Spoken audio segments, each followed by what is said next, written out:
Speaker. Order. I call the member for Melbourne. Nothing is more important for the future of our country than investment in our schools and the education of our children. Schools are the bedrock of our society. Our schools are the bedrock of our culture.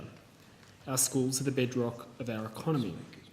They are the bedrock of our society and economy because schools, along with the family, are where future citizens are created and future workers are trained. Because schools are where the moral values and cultural outlook of our society is nurtured and created. So, if our schools foster inequality, our society will become less equal. And if our schools foster inequality, our economy will become even more unequal. And unfortunately, Mr Deputy Speaker, that is what our current school funding system does. It fosters inequality. It fosters inequality because schools do not have the same access to resources.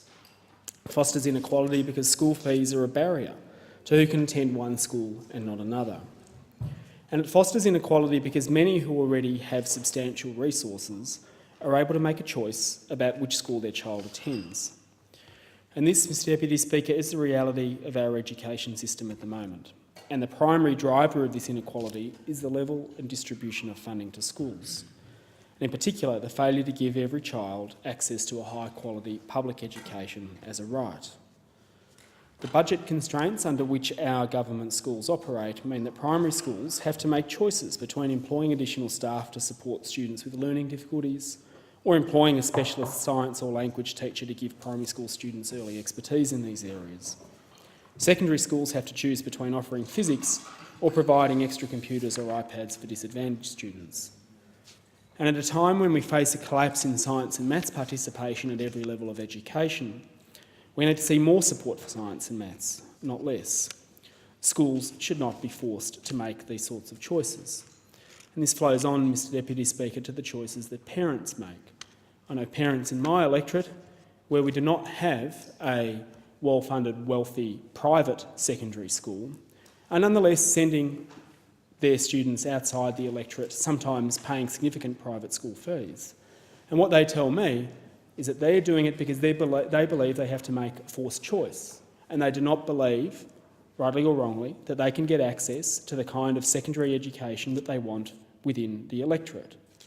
They tell me they would rather send their children to a well-funded public secondary school, but instead they opt to go outside.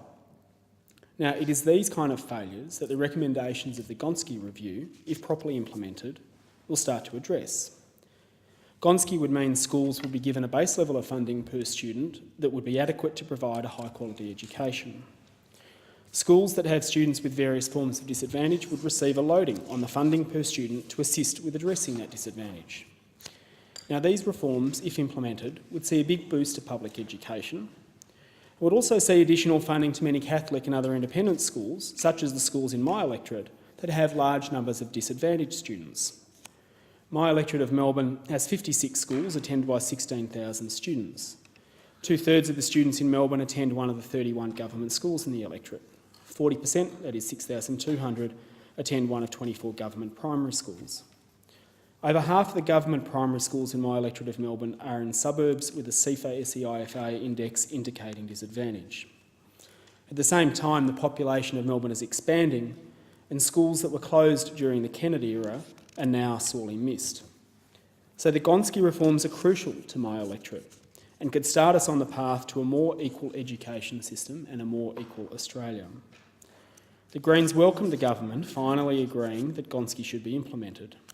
But fine words about a crusade are not enough.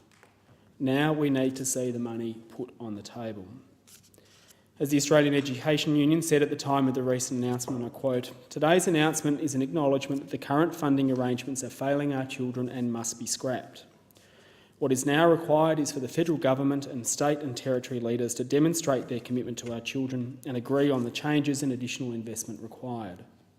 There is no more fundamental responsibility that governments have than ensuring that every child receives a high-quality education.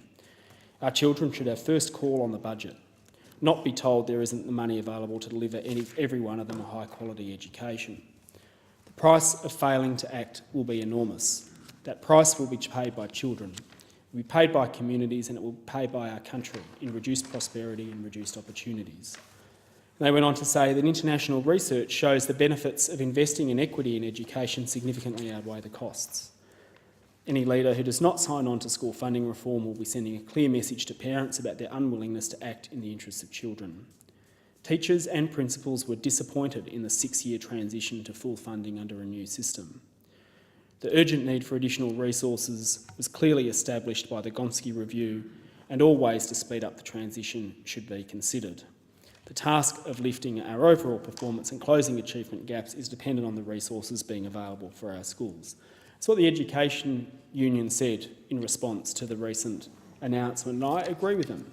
We now need to see the money. But unfortunately, from the beginning of this process, the Prime Minister and the government have jeopardised these reforms by making promises to some of the country's richest schools. Firstly, the Prime Minister promised that no school would get less funding, a position clearly at odds with the Gonski Review principles. Then, in the face of a fierce lobbying effort from the richest private schools, the Prime Minister promised every school would get an increase. Now, we need to be clear what this means. It means less money for public schools.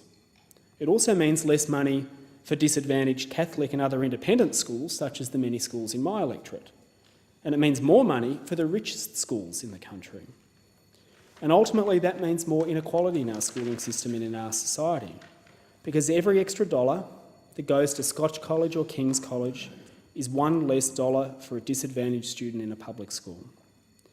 The Greens are ready and willing to work with the government to get the Gonski principles of consistency and fairness into legislation by the end of the year. And we urge the states to put aside their differences and do the same. We need to get on with Gonski.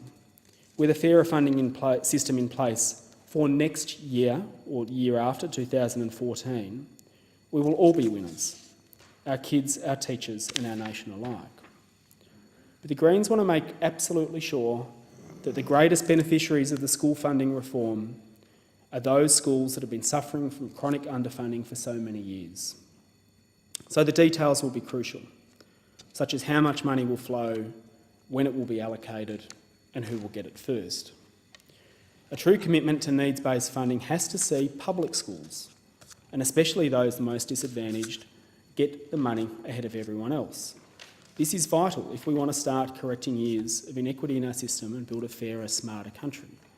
Let me put that another way, Mr Deputy Speaker. If the government says there's not enough money to fully fund the Gonski reforms, then we should at least start by funding those most disadvantaged public schools that need it first. If we say that they have to wait until there's also money available for the richest schools to get an increase, we are delaying the much-needed funding boost for the schools that look after the most disadvantaged students while we scrape around to find money to give to schools who are already well off and where they do not need additional funding increases. Now, Mr Deputy Speaker, the renowned British statistician Klaus Moser famously said, "Education costs money, but then so does ignorance." Now, we will not overcome the ignorance without investing money in our schools. And we will become an even more unequal society if we do not invest first and foremost in our public schools.